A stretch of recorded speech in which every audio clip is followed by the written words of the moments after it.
Hello folks, and welcome back to Paul Anderson Guitar on YouTube. This is just a very quick lesson today. We're going to be looking at Stevie Ray Vaughan idea about how to make string bends into vocabulary. Okay, I know that sounds a little bit weird, but if you listen to what Stevie Ray Vaughan does sometimes to his string bends, he comes up with whole like bars or even passages with just string bends. So if we're in F sharp minor pentatonic or F sharp blues like Texas Flood is, Stevie Ray Vaughan of course plays a semitone down on his whole guitar, so his guitar is in E flat, so he looks like he's playing an F, but he's actually playing an F sharp. Okay, all that kind of stuff. Now all I want to do today is look at this very cool idea. So we're going to be bending from the interval of a fourth to the interval of a fifth, but we're going by lots of what we call microtones. These are tones that don't exist on a piano. So for example, in this key, it would be B, C, C sharp, back to F sharp. Yep. So if we're doing the scale.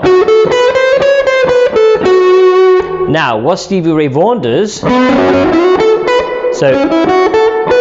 we're going to bend from here. So we're on the 7th fret of the E string.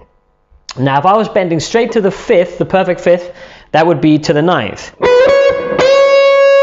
Okay, if I was bending to the blues note, that would be the 8th.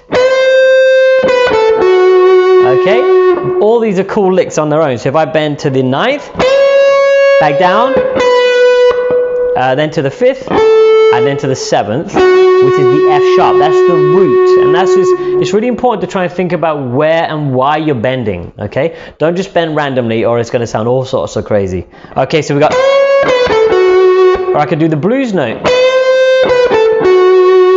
Okay, now what we can do and what Stevie Ray Vaughan does, and Hendrix does as well, is bend to the 5th and then come down to the blues note, which is the flattened 5th or the sharp 4th, and back up again. So we go like this. Yeah, so we've gone up, down, up, like that. Okay, now Stevie Ray Vaughan takes it like the next step. There's I can't remember which live video it is of him playing Texas Flood, but one of the lines he does, he just goes, so he starts off on the 7th, and what he's going to do, he kind of bends up and up and up by microtones. So I'll show you what I mean. So we go,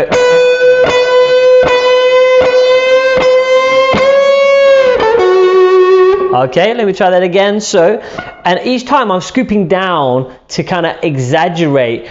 So we're kind of doing this, up, up, up, up, and up again. Yeah, so we get this.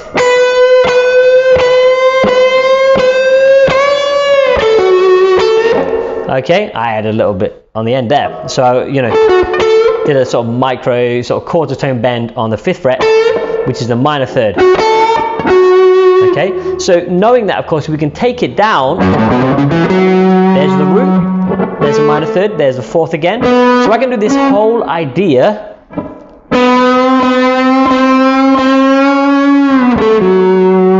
anywhere I find the perfect 4th. Okay, and we could do it up here. So for example,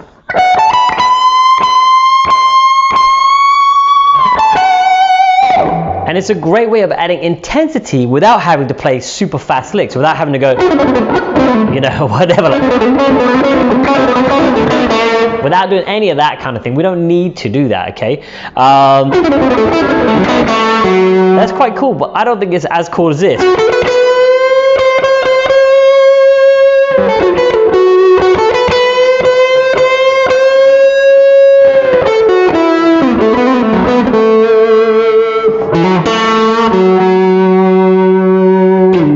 Yeah, I think that's more interesting than just, it's